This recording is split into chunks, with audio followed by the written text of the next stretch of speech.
नमस्कार दोस्तों, आशा करता हूं आप सब बहुत अच्छे होंगे। देखिए आज हम डिस्कस करेंगे 29-30 अक्टूबर का द हिंदू न्यूज़पेपर और PIB that is press information bureau का इंपॉर्टेंट करंट अफेयर्स।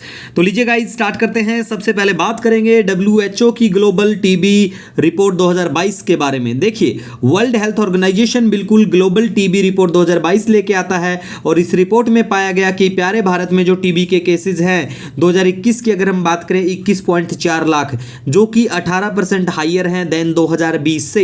ठीक है गाइस, उसके बाद बात करेंगे। देखिए टीबी का प्यारे भारत में इंसिडेंस है टीबी का फॉर द ईयर 2021 वो 210 पर लाख पॉपुलेशन है, मतलब 1 लाख पे 210।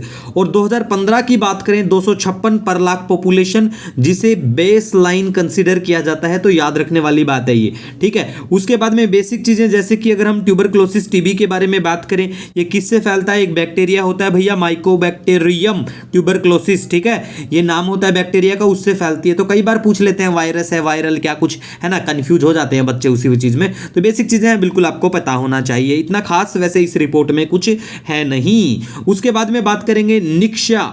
ठीक है, निक्षय पोषण योजना प्यारे भारत ने बहुत अच्छी स्कीम चलाई हुई है जो हमारे टीबी से ग्रसित जो लोग हैं उनके लिए। और ये स्कीम 2018 में बिल्कुल चलाई गई थी ministry of health and family welfare के द्वारा। और इसके तहत जिनको टीबी है उनको 500 रुपये हर महीने एज ए फंड के तौर पे न्यूट्रिशनल नीड्स के लिए, अपनी ज़रूरत की खाने की चीज़ों के लिए 500 रुपये। वैसे आपको पता है 500 रुपये 5 मिनट भी नहीं लगते ख़त्म होने में, लेकिन प्यारे भारत की स्कीम है, जैसा इन्होंने लिखा मेंशन किया गया वो सब हमने बात की। उसके बाद में देखिए प्यारे भारत का एक दूसरा टारगेट भी है क्या, कि हम लोग टीबी को खत्म कर देंगे 2025 तक। ठीक है, आप देखिए टीबी खत्म हो या ना हो, लेकिन आप अगर अपने स्वास्थ्य का ख्याल नहीं रखेंगे तो आप बहुत जल्दी खत्म हो जाएंगे। ठीक है गाइस, तो अपने आप का बिल्कुल ख्याल रखना है।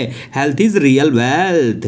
इसके बाद में गाइस हम बात करेंगे एक्सरसाइज गरुड़ा के बारे में। एक्सरसाइज गरुड़ा के बारे में बिल्कुल आपको पता होना चाहिए। ठीक है, कि इंडियन एयरफोर्स और फ्रेंच की एयरफोर्स के बीच में बायलैटरल एक्सरसाइज है जोधपुर राजस्थान के वहां पे।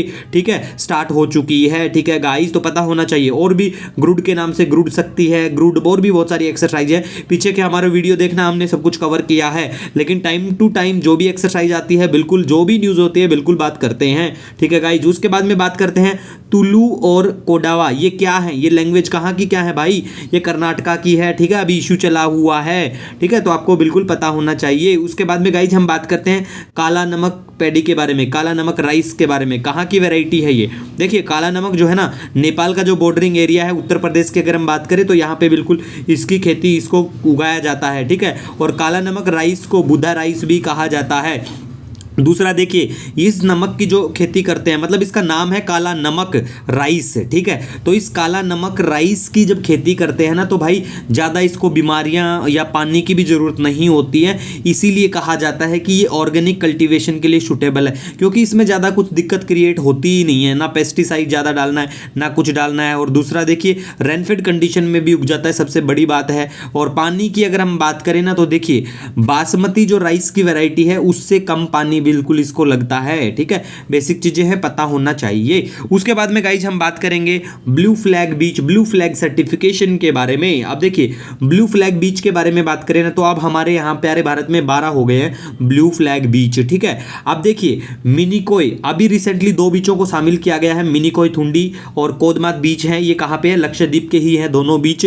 और देखिए ब्लू फ्लैग बीच सर्टिफिकेशन अगर किसी बीच को मिल जाता है, इसका मतलब वो बहुत साफ सुथरा बीच है, मतलब एक इको लेबल मिल गया उसको कि भाई ये क्लीनेस्ट बीच है। और वर्ल्ड के जो भी क्लीन साफ सुथरे बीच है उनको ये लेबल दिया जाता है। कौन देता है? Foundation for environment education, Denmark का है ये जो फाउंडेशन है। ठीक है, मतलब ऑर्गेनाइजेशन ये देता है। और ये एक non governmental non profit organisation है। ठीक है गाइज, और इस ऑर्गेनाइजेशन के foundation for environment education FEE से मतलब जाना जाता है मेनली, अगर हम बात करें इस टर्म से।